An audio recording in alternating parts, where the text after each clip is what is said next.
बिस्मिल्लाहिर्रहमानिर्रहीम। अस्सलामु अलैकुम dear audience and dear students. मैं हूं हबीबुल्लाह कमर और आप देख रहे हैं दी ITeducation.com यूट्यूब चैनल।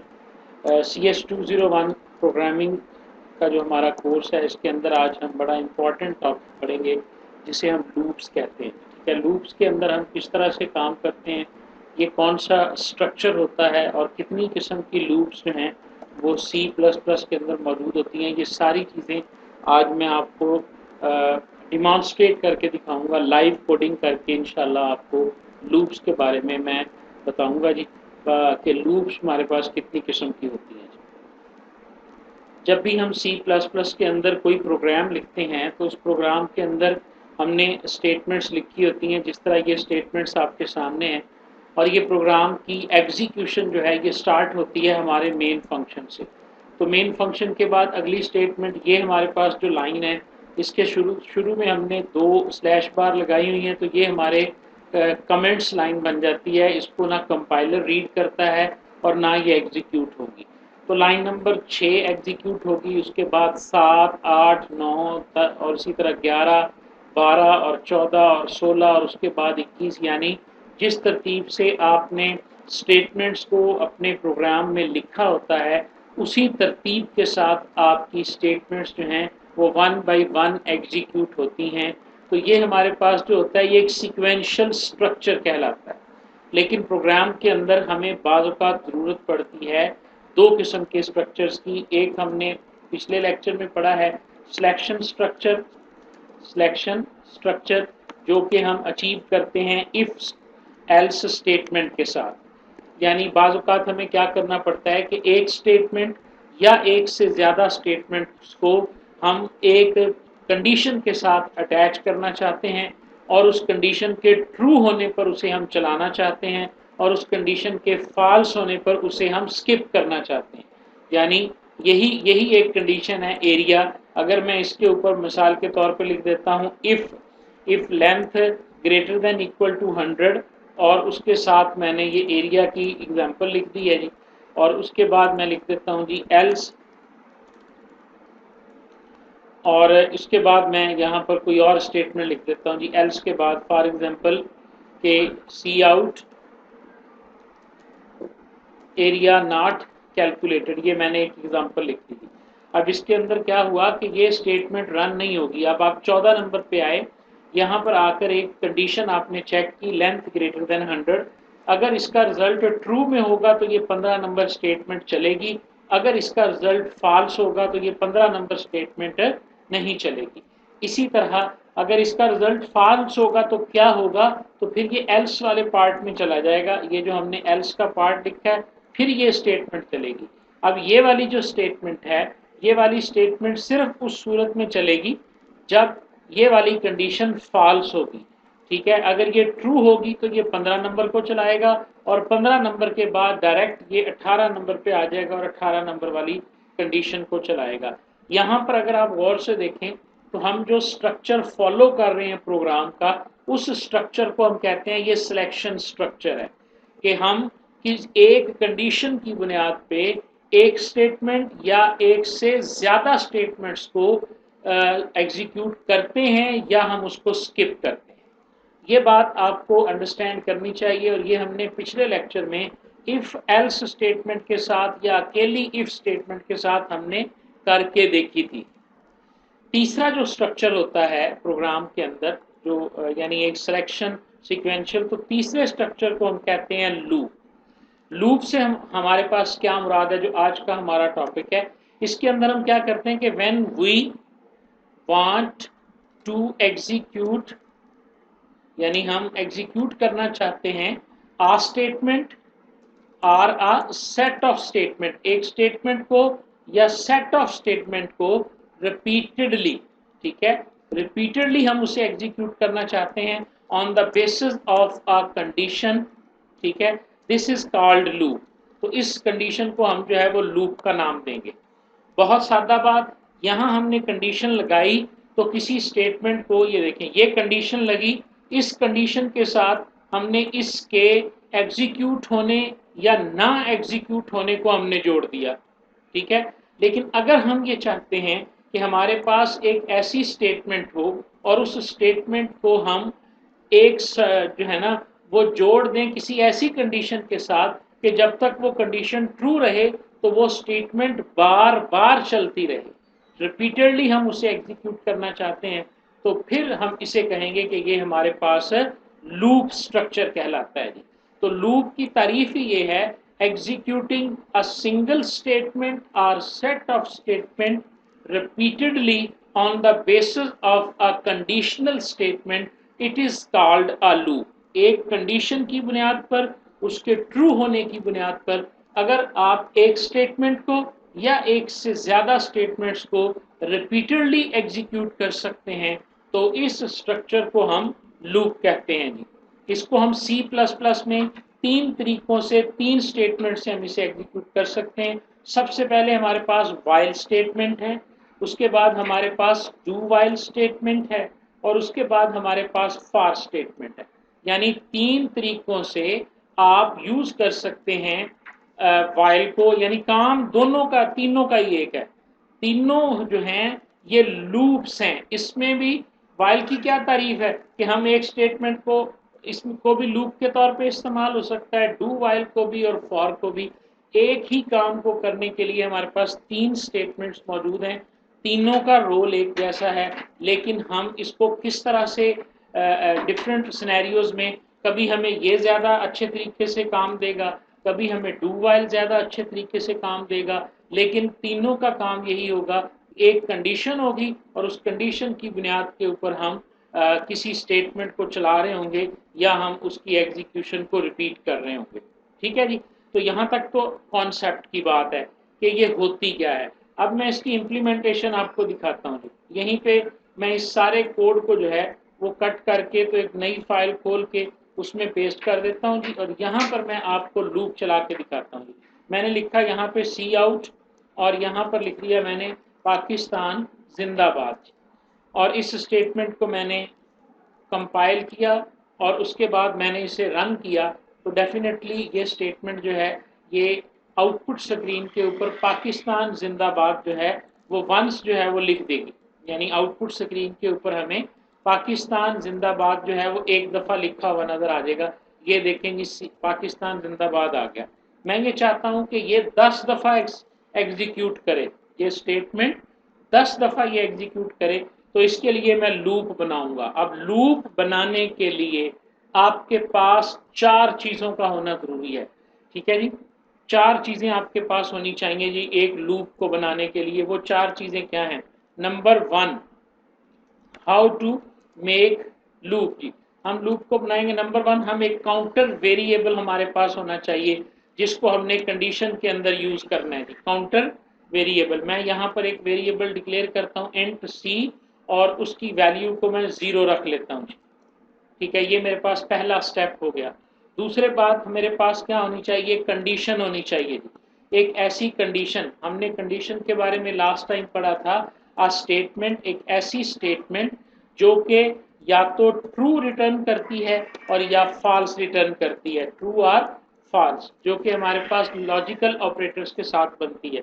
यहाँ पर मैं वाइल की स्टेटमेंट लिखूंगा, मैं लिखूंगा वाइल ब्रैकेट शुरू और लिखूंगा सी लेस देन 10, ये मैंने लिख दिया जी, सी लेस देन 10, और उसके बाद मैंने सी आउट को इस तरह थोड़ा सा इंडेंट कर दिया ताकि मुझे पता चले कि ये स्टेटमेंट जो है मैं इस लूप के अंदर लिख रहा हूँ। ठीक है, तो ये देखें जी, पहला स्टेप आपके पास कि आपके पास ये लूप का पहला स्टेप है, ये कंडीशन आपने लगा दी, ये आपकी लूप की दूसरा स्टेप है। तीसरा स्टेप होता है जिसे हम कहते हैं बॉडी ऑफ द लूप, यानी उस लूप के साथ आप कौन सी एक स्टेटमेंट या एक से ज़्यादा स्टेटमेंट्स को जोड़ना चाहते हैं। तो अब आप देखें यहाँ पर मैं इसको बॉडी कैसे बनाऊंगा कि मैं करली ब्रेस से स्टार्ट करूंगा और उसके बाद यहाँ पे आके मैं करली ब्रेस को ख़त्म कर दूंगा। तो ये मेरी बॉडी बन गई जी इस लूप की, कि ये स्टेटमेंट जो है, ये स्टेटमेंट अब मैं चाहता हूँ कि उस वक़्त तक रन होती रहे, एग्जीक्यूट होती रहे जब तक C की वैल्यू लेस देन 10 है।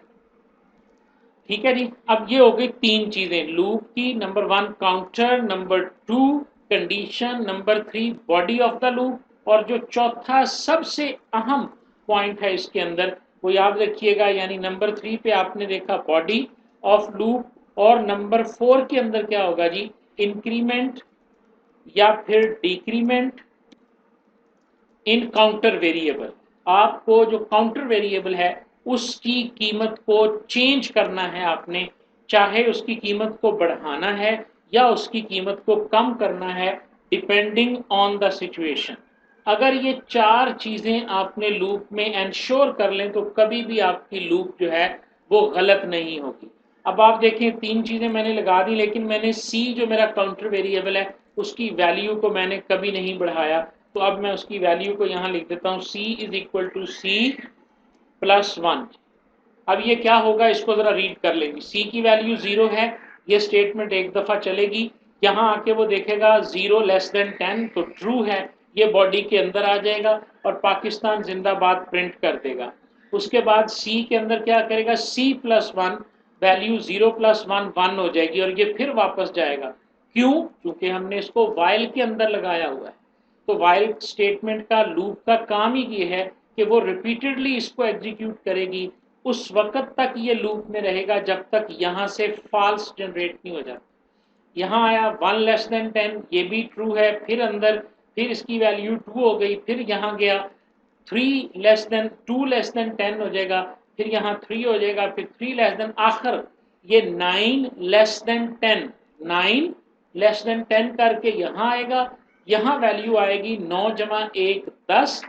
यहाँ से जब ये वापस जाएगा और चेक करेगा कि 10 लेस देन 10, तो ये फॉल्स जनरेट होगा, क्योंकि 10 10 से छोटा नहीं होता बल्कि इक्वल होता है। तो जैसे ही यहाँ पर 10 होगा तो ये फॉल्स होगा और फॉल्स के बाद फौरन ये इस लूप की बॉडी से यानी इस स्टेटमेंट से बाहर आ जाएगा। और यहाँ मैं एक लगा देता हूँ ऐसे ही पहचान के लिए ना, कि एक स्टेटमेंट लगा देता हूँ, we are out of loop. ये मैंने स्टेटमेंट जो है ना वो यहाँ पर एक प्रिंट कर दी।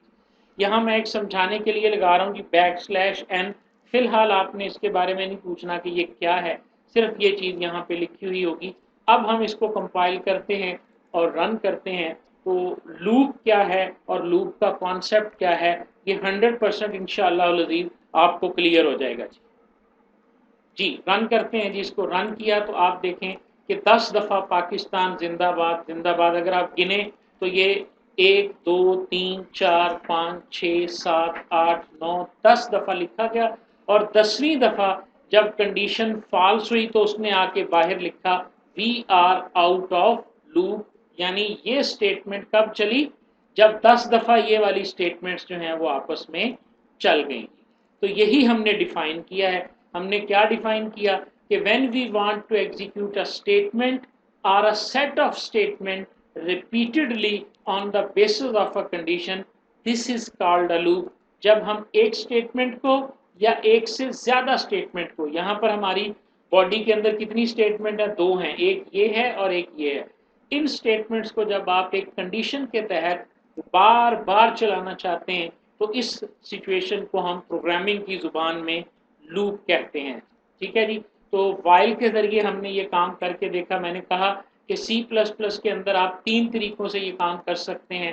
वाइल के ज़रिए भी लूप लग जाती है, डू वाइल के ज़रिए भी लूप लग जाती है, और फॉर के ज़रिए भी आप लूप का इस्तेमाल कर सकते हैं जी। अब एक बात तो अपने जहन में बिठा लें कि लूप सिर्फ इन 4 स्टेटमेंट्स का नाम है।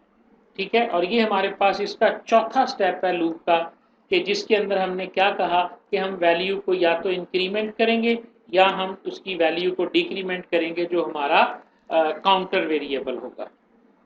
जो मैंने 3 किस्म की लूप बताई है, तमाम में यही 4 स्टेप होंगे। यानी ये आप इसको ये कह सकते हैं कि ये हमारे पास लूप के स्टेप्स हैं, कि डू वाइल में भी यही 4 होंगे, फॉर में भी यही 4 होंगे। अब इसी काम को अगर हम डू वाइल के साथ करना चाहते हैं तो हम कैसे करेंगे, ये हम इस कोड में चेंज करके देखते हैं। देखें, डू वाइल के अंदर हमने किया क्या, हमने सिर्फ तरतीब बदली है अपने उन 4 स्टेप्स की। हमारे पास step number 1 as it is रहेगा। हम इंक्रीमेंट जो काउंटर वेरिएबल होगा उसे हम पहले डिक्लेयर करेंगे और उसको कोई वैल्यू देंगे। उसके बाद हम डू लिखेंगे, डू लिखने के बाद हम बॉडी बना लेंगे, बॉडी के अंदर वो सारी स्टेटमेंट्स लिख देंगे जिनको हम रिपीट करना चाहते हैं। जहां पर हमारी बॉडी बंद होती है उसके बाहर हम वाइल और उसके आगे वही वाली कंडीशन लगा के सेमी कॉलन लगा देंगे। ठीक है जी, ये फर्क है जी। एक गलती कॉमनली ये हो जाती है कि बाद बंदे जो हैं वो यहाँ पर वाइल के बाद लगा देते हैं जी। ठीक है, कोई फर्क नहीं है। देखें जी, स्टेप नंबर 1 उसके यानी काउंटर वेरिएबल की इनिशियलाइजेशन, उसके बाद बॉडी, फिर इंक्रीमेंट एंड डिक्रीमेंट, और उसके बाद कंडीशन आई है। ये 4 चीज़ें जो है ना इस तरतीब से हुई हैं, और इसको जब आप कंपाइल करेंगे और इसके बाद आप इसे रन करेंगे तो आपका रिजल्ट बिल्कुल सेम रहेगा। किसी किस्म का कोई रिजल्ट जो है वो आपका चेंज नहीं होगा, क्योंकि ये भी लूप है और वो भी लूप है। जी, अच्छा सवाल किया है आयशा ने कि अगर दोनों से सेम फंक्शनैलिटी हुई तो हम क्यों लगाते हैं ये। मैं आप लोगों से एक सवाल पूछता हूँ कि ये जो वाइल वाली थी उसकी बॉडी कितनी दफ़ा एग्जीक्यूट होगी, और यहाँ पर जो डू वाइल की बॉडी कितनी दफ़ा, कम अज़ कम वाइल स्टेटमेंट जब हमने लगाई थी तो ये बॉडी कितनी दफ़ा एग्जीक्यूट होगी, और जब हम डू वाइल लगाएंगे तो कम अज़ कम कितनी दफ़ा होगी। यहाँ पर एक टर्म यूज होती है जी, उसको हम कहते हैं top testing and bottom testing. ठीक है जी, एक होती है टॉप टेस्टिंग लूप और एक होती है बॉटम टेस्टिंग लूप। बहुत सिंपल सा लफ्ज़ है जी ये, आपने अपनी मेमोरी में इसको मेमोराइज कर लेना है जी कि टॉप टेस्टिंग ऐसी लूप जिसके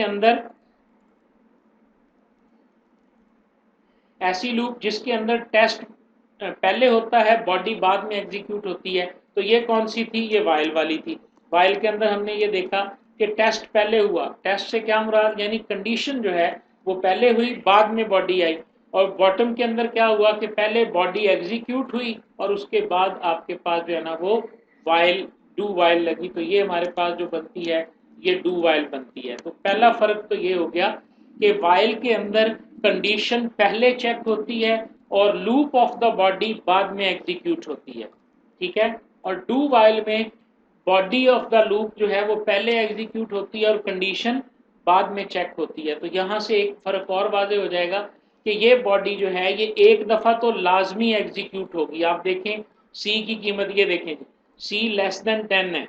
ठीक है, ये इतना हिस्सा बगैर किसी कंडीशन के चला है। देखिए कोई कंडीशन नहीं है, ये चला, फिर कंडीशन चेक हुई, फिर ये रिपीट हुआ।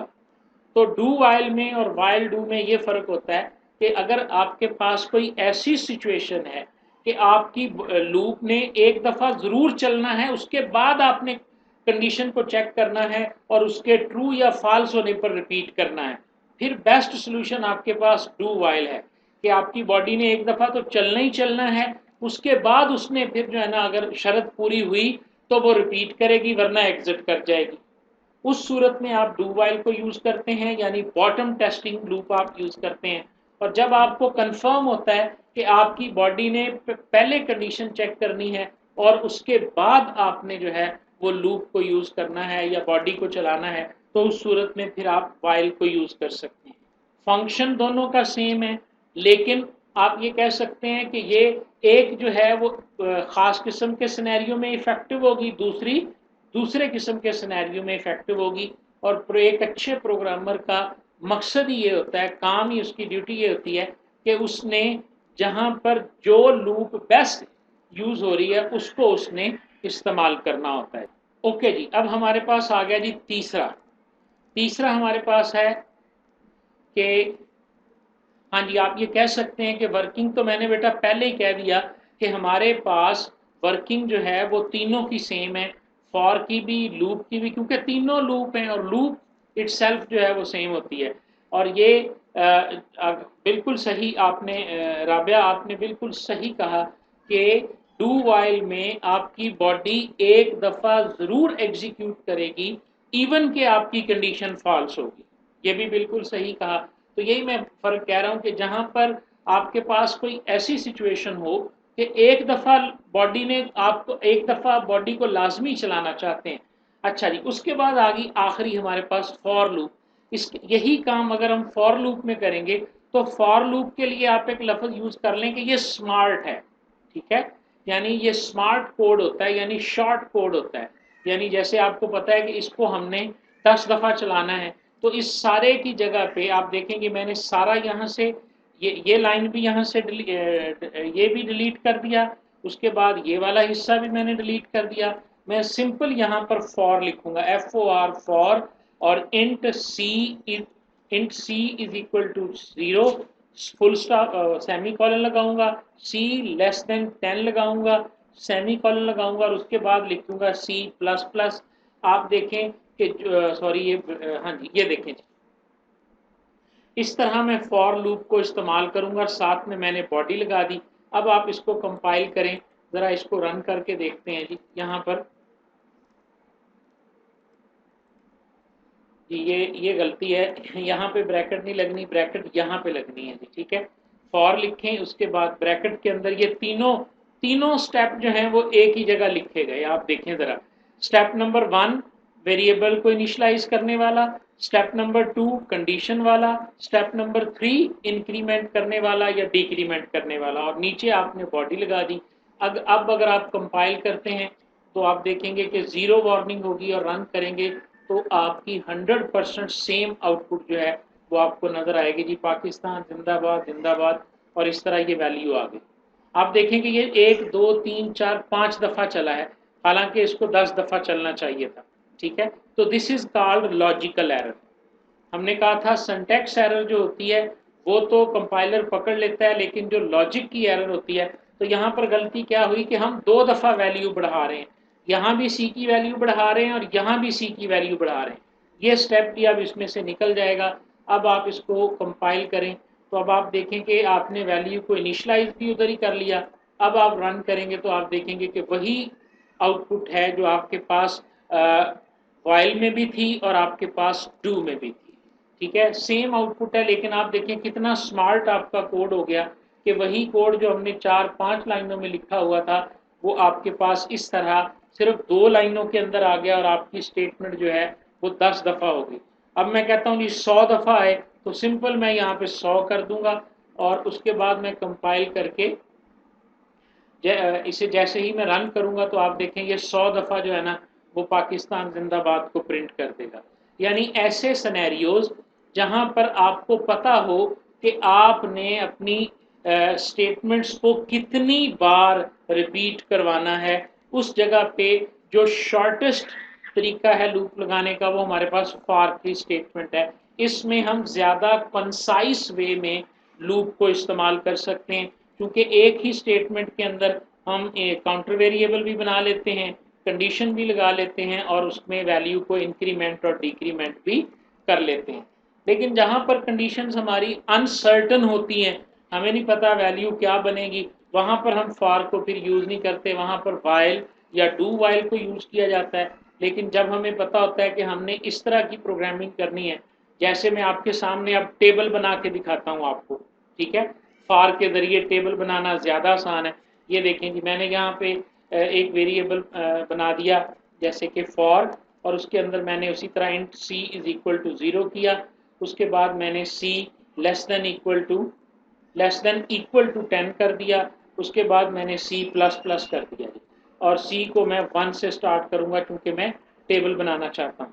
उसके बाद मैंने इसकी बॉडी बनाई, यहाँ पर मैं टेबल बनाता हूँ जी सी आउट, और ये देखें जी सी आउट के अंदर मैंने लिखा यहाँ पे कि मेरे पास सी है 5 का हम टेबल बनाना चाहते हैं जी, int num is equal to 5, ये मैंने 5 यहाँ पे लिख दिया। मैंने लिखा जी सी आउट करो सी की वैल्यू को, ठीक है, और सी को सी आउट करने के बाद इसकी जगह लिखो जनाब स्टैरिक दरमियान में, उसके बाद फिर स्टैरिक के बाद लिखो आप नम की वैल्यू, फिर उसके बाद क्या करो कि आप सी मल्टीप्लाई बाय नम कर दो, सी मल्टीप्लाई बाय नम, इससे पहले हम इक्वल का निशान इसके दरमियान में ऐड करेंगे, और ये देखें जी अब आपके पास ये क्या हो गया जी। ज़रा सिंटैक्स पढ़ें जी, सी आउट क्या करेगा, पहली चीज़ सी आउट होगा, यानी ये वैल्यू आएगी सी की, उसके बाद ये हमारी स्ट्रिंग प्रिंट हो जाएगी यानी स्टैरिक लिखा जाएगा, उसके बाद नम प्रिंट होगा, नम के अंदर 5 है, उसके बाद फिर आगे हम ये इक्वल लगाएंगे, और उसके बाद हम सी को नम के साथ मल्टीप्लाई कर देंगे। अब ज़रा आप इसको कंपाइल करें, ठीक है, और उसके बाद आप रन करें तो आपके सामने 5 का टेबल जो है ना ये बना हुआ नज़र आ जाएगा। लेकिन चूंकि इसमें वो मैंने \n यूज़ नहीं किया तो ये एक ही लाइन में आ गया सिंपल। मैं यहाँ पर ये देखें जी, मैंने एंड एल लिख देता हूँ। एंड एल जो है ना वो हर दफ़ा लाइन के आखिर के ऊपर जो है ना वो ऐड कर देता है। ये चीज़ें आगे आएंगी, बस यहाँ पर आप एंड एल को समझ लें। एंड एल से वो एक एक लाइन छोड़ के लिखेगा जी, यानी एक लाइन बनाएगा और उसके बाद फिर वो नेक्स्ट प्रिंट करेगा। आप देखें जी, ये टेबल आपके सामने 5 ज़रब 1 5, 5 ज़रब 2 जो है वो 10 है, 5 ज़रब 3 जो है वो 15 है। तो ये हमारा आज का लेक्चर था, जिसके अंदर हमने लूप को भी पढ़ लिया और हमने उसके डिफरेंट वेरिएंट्स को भी पढ़ लिया, और वाइल, डू वाइल और फार में क्या फ़र्क है, क्या रिजेम्बलेंस है, कहाँ पे कौन सी इस्तेमाल होनी चाहिए, ये सारी चीज़ें जो हैं वो हमने डिस्कस कर लेंगे। Thank you very much.